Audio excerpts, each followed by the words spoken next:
Dhanik Bharat educational institutions inter IIT JEE NEET admission open.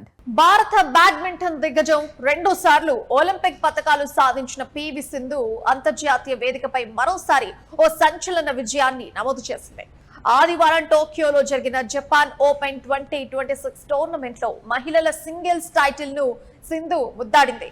ఎంతో ఉత్కంఠభరితంగా సాగిన ఫైనల్ పోరులో జపాన్ స్టార్ ప్లేయర్, ప్రపంచ నెంబర్ 3 క్రీడాకారిణి అకానే యమగూచిని ఆమె సొంత గడ్డపైనే ఓడించి పివి సింధు సరికొత్త చరిత్రను సృష్టించింది. ఈ అద్భుత విజయంతో సింధు తన కెరీర్ లో మొట్టమొదటిసారిగా జపాన్ ఓపెన్ ఛాంపియన్ గా నిలిచింది. ఫైనల్ మ్యాచ్ ఆద్యంతం హోరాహోరీగా సాగింది. ప్రారంభ గేమ్ లో జపాన్ క్రీడాకారిణి యమగూచి నుంచి గట్టి పోటీ ఎదురైనప్పటికీ సింధు తన ఎక్స్పీరియన్స్ ఉపయోగించి అద్భుతంగా పుంజుకుంది. తనదైన శైలిలో అగ్రెసివ్ స్మాష్లు, నెట్ దగ్గర అత్యంత చాకచక్యంగా డ్రాప్ షాట్లు కొడుతూ ప్రత్యర్థిని ఒత్తిడిలోకి నెట్టింది. కేవలం 50 నిమిషాల వ్యవధిలోనే 21-17, 21-17 అనే తేడాతో యమగూచిపై ఘన విజయం సాధించి మ్యాచ్ ను ముగించింది.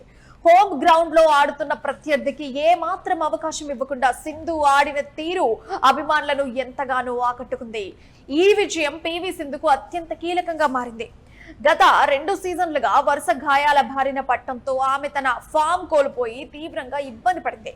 ఈ క్రమంలో దాదాపుగా 19 నెలలుగా ఆమె ఒక్క అంతర్జాతీయ టూర్ టైటిల్ కూడా గెలవలేకపోయింది. చివరిగా డిసెంబర్ 2024లో స్వదేశంలో జరిగిన సయ్యద్ మోదీ ఇంటర్నేషనల్ టైటిల్ గెలిచిన సింధుకు మళ్లీ ఇన్నాళ్లకు ఆ స్థాయి విజయం దక్కింది. మేజర్ టైటిల్స్ పరంగా చూస్తే 2022 సింగపూర్ ఓపెన్ సూపర్ 500 తర్వాత సింధు సాధించిన అతిపెద్ద సంచలనం ఇదే కావడం విశేషం. అయితే 31 ఏళ్ల పివి సింధు కెరీర్ లో ఇదొక మైలు రాయిగా నిలిచిపోతుంది.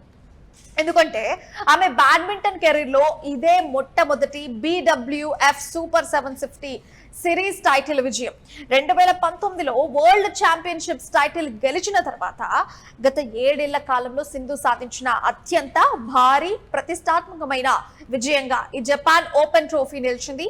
సెమీఫైనల్లో చైనా స్టార్ ప్లేయర్ చెన్ యుఫెయిను ఓడించి ఫైనల్ కు చేరిన సింధు అదే ఊపును ఆఖరి వరకు కొనసాగించి టైటిల్ ను కైవసం చేసుకుంది.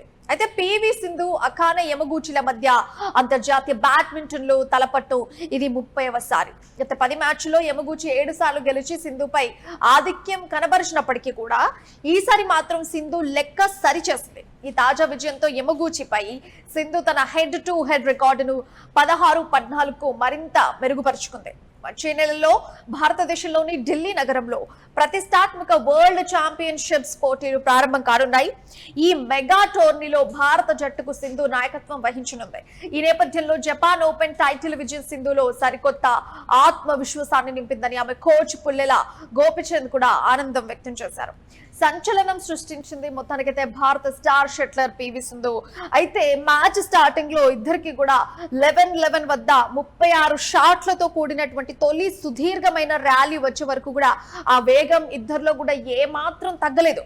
అయితే యమగూచి నెట్టును తాకుతూ అద్భుతమైనగా ఒక లో పికప్ బ్యాక్ డ్రాప్ క్రాస్ తో 12-9లోకి ఆధిక్యం సాధించింది. కానీ ఆ తర్వాత ఆట మొత్తం నడిపించింది సింధునే.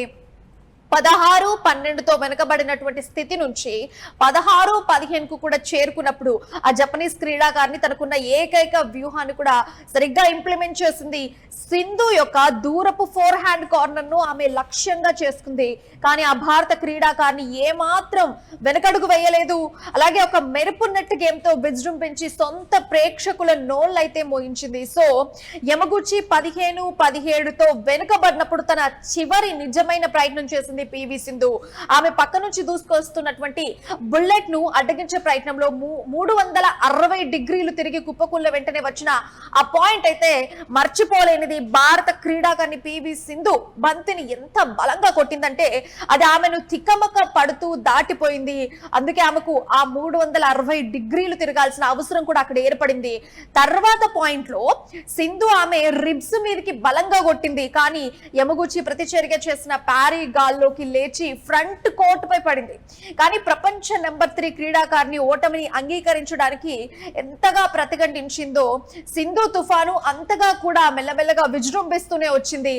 ఆమె విసిరిన భారీ టాస్లు తిరిగి రూఫ్ పైకి వెళ్ళగా వాటి గమనాన్ని కూడా నియంత్రించలేక యమగూచి వాటిని నెట్ లోకి కొట్టింది. దీంతో తొలి సెట్ ప్రతీకారంతో అయితే ముగిసింది. అయితే ఇద్దరూ అలసిపోయారు ఫస్ట్ సెట్ తర్వాత. కానీ సింధు వర్సెస్ జపాన్ మ్యాచ్ అంటేనే ఒకసారి నీరసించిపోయి మళ్ళీ పుంజుకోవడం సింధుకు ఒక ఊపునిచ్చింది. దాంతో రెండో సెట్ లో సింధు ఎక్కువగా గాల్లోకి ఎగిరే షాట్లు కొట్టగా తన పొట్టితనంతో వాటిని అదుపు చేయాల్సి రావడంతో జపాన్ క్రీడాకారిణి కాస్త తల తిరిగినంత పని అయిపోయింది రెండో సెట్ లో.